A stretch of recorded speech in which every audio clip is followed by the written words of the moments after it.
Pengibaran bendera One Piece menjadi sorotan media asing mulai dari media Cina hingga Malaysia.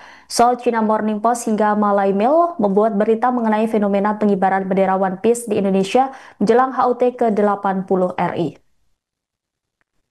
Malay Mail misalnya menyorot aksi sejumlah sopir truk Indonesia yang ramai-ramai memasang bendera One Piece di truk miliknya.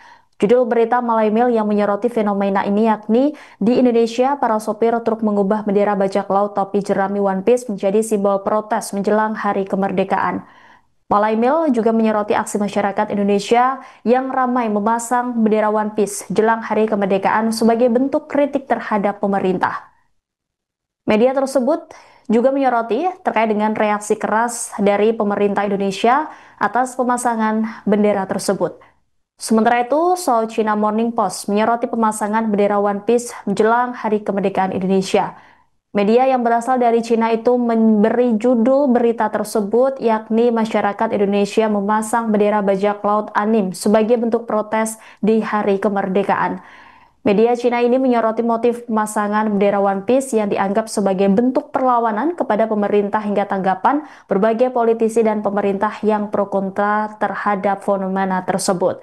Video pemasangan bendera One Piece viral di Indonesia dan membuat orang FOMO memasang bendera tersebut.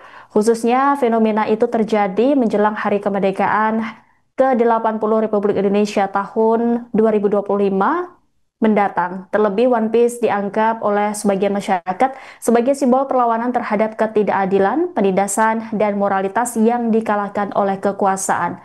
One Piece sendiri merupakan serial anime dari Jepang yang kini menempati posisi anime terlaris sepanjang sejarah.